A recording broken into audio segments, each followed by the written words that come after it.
My husband and I are celebrating our second wedding anniversary in December, and I found myself in quite the rabbit hole. The traditional second anniversary gift is cotton, which is great for someone like me who can sew, but I really wanted to make something for him that he could wear every day. My husband works from home, and I was thinking I would make him a really cozy house coat that still looked nice enough that he could wear on Zoom meetings and not look like he had just woken up. And here's where the rabbit hole comes in.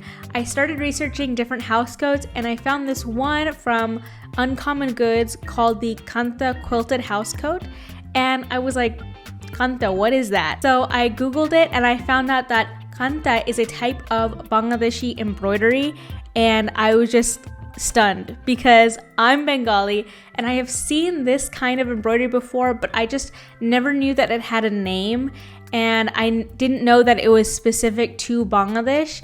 So I immediately was like, okay, I'm on the right path here.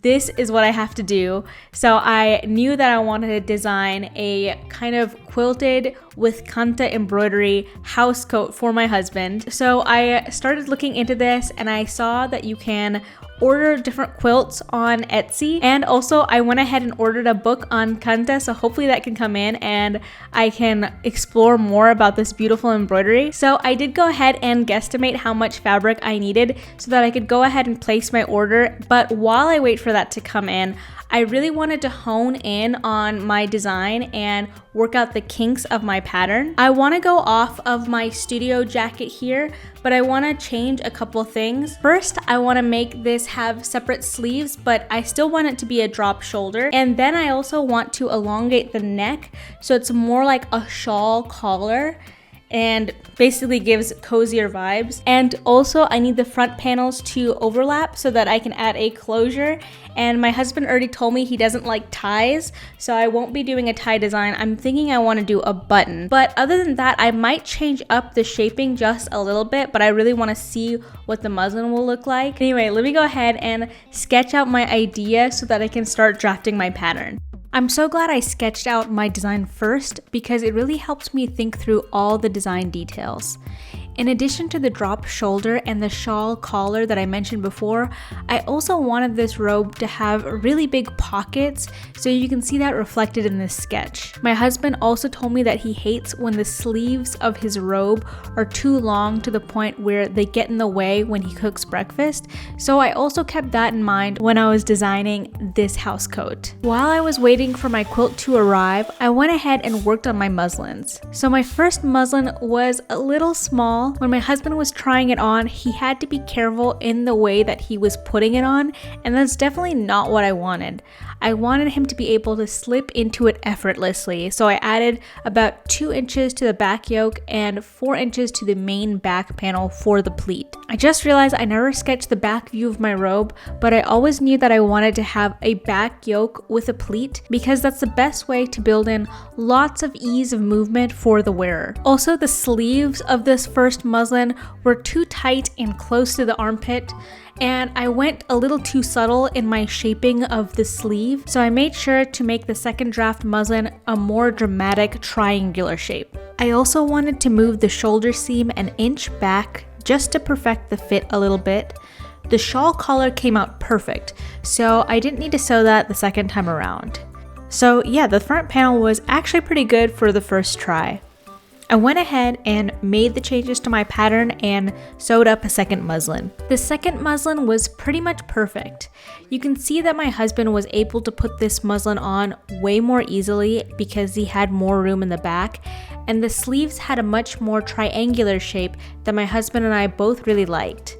So because we were both happy with it, it was time to move on to the real fabric. So it's been a minute since I talked to the camera for this video, and a lot has happened. So between the last talking clip and this one, I went home for Thanksgiving and I was talking to my mom about Kantha, and she told me that it was actually pronounced Kantha. So that's what I'm going with. If you happen to be Bengali and you're watching this video, let me know how you would pronounce this word. And next, my book actually did come in, and it's a very beautiful book, and the point of this video is not to talk all about Kantha, but I did learn that Kantha refers to the practice of putting old scraps together, and it also refers to the running stitch itself. For the purposes of this video, I won't be going into detail about this book, but let me know if you're interested in this.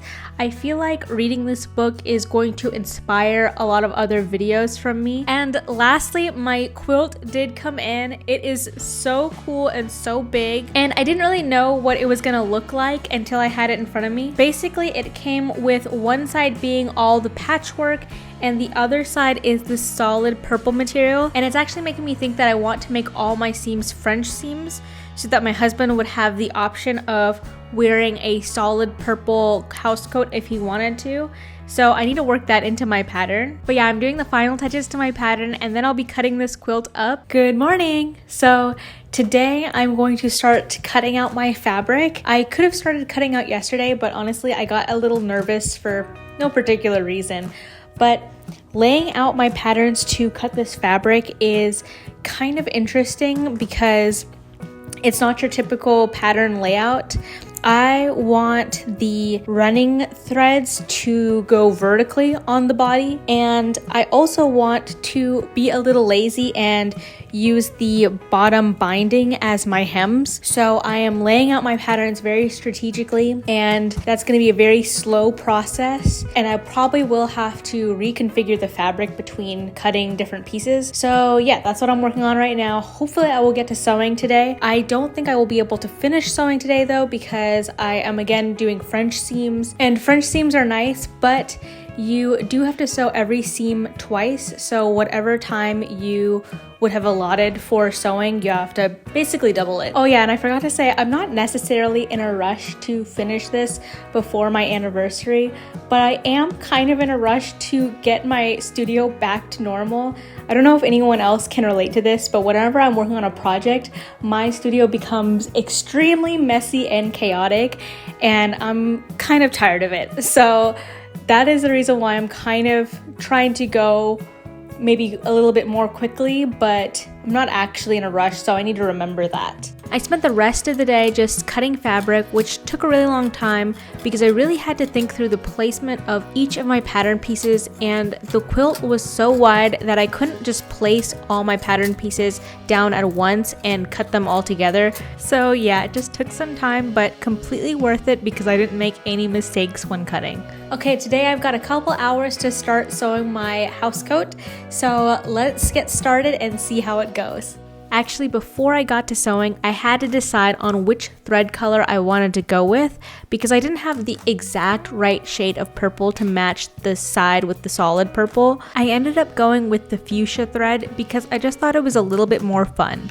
For the box pleat in the back, I went ahead and basted this twice because the seam allowance for the French seams is double your regular seam allowance, so for me it was 1 inch. And so I just really wanted to ensure that this pleat came out real clean. So basting this twice will really lock that pleat into place and make sure nothing moves around or anything weird happens. So if you've never done French seams before, the first step is to sew the fabric wrong sides together, which is the opposite way you typically sew fabric. And because it is so second nature for me to sew right sides together, I always do it wrong at least one time for every project that requires French seams, so here's me realizing that I have made a mistake. Thankfully, I caught it before the next step, which is trimming the seam back by half, and then I gave this a good press and sewed it right sides together this time.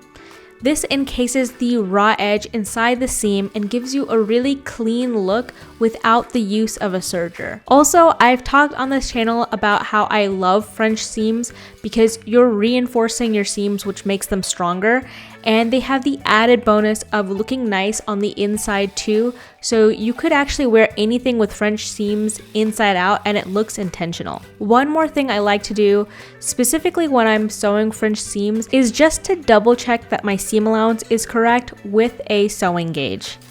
This is really important when you're trying to get your fit just right because it helps you be more consistent in your seam allowance, but I especially like to do this when I'm sewing French seams because if I'm cutting away half my seam allowance, I just really want to make sure it's correct before I do that because once I cut the fabric, it's cut, so it's not easy to undo a mistake at that point. So then I just followed those exact same steps for every single seam in this jacket. And despite the fact that that is a lot of steps for just one seam, I was actually zooming through this because it's a jacket, and that's why I love sewing jackets. The next day, I sewed the sleeves on, which I was really excited about because that meant I was almost done. Now to sew on the pockets, first I pulled out my serger to finish the raw edges. I wanted the pockets to stand out against the patchwork, so I decided to fold over the top edge so that the solid purple color was facing outwards, and I just top stitched that down. Then I top stitched the whole pocket, basically applying it like a patch pocket. I had my husband try on the Housecoat at this point, and I actually was not happy with how floppy the pockets looked, so I decided to sew a pleat in the middle of the pocket just to give it more structure. And to finish this all up, I found some toggles from Joann's, and I think this elevates the look a little bit, so I went ahead and hand sewed those on. And the Housecoat is done. I am so thrilled with how it came out, and my husband has already been wearing and enjoying it, and I just love how it's so beautiful and yet functional. I think the fabric makes it so special, and it was kind of a nice challenge to design something exactly to my husband's tastes and specifications. And I loved it so much that I whipped up my own Housecoat. I made some of the smaller details on mine a little bit different than my husband's. So for example, I couldn't bear to cover up any of the beautiful fabric in the front, so I put my pockets on the inside, and the pleat in the back of my jacket is actually the reverse of my husband's. I just thought that was a nice touch. I really love how this Kantha quilt is just 2 layers of fabric with no batting in between because it just makes the whole thing so breathable, because as much as I love it right now in the winter, the breathability is going to be super important as we get into spring and summer. My husband is much more of a robe person than I am, and I think that's because they're usually too long on me, so this shorter style might not be everyone's cup of tea, but it's exactly what I want. As for the leftover quilt fabric, I'm already brainstorming on other ways I can use that quilt fabric up. Part of me wants to take the rest and turn it into a smaller throw for the living room, or just make smaller items that I can gift to people, because I just think the fabric is so beautiful and colorful. Even a simple design will be elevated by the fabric itself. So yeah, that's probably not the last you're gonna see of that quilt. But yeah, now it's time for the montage.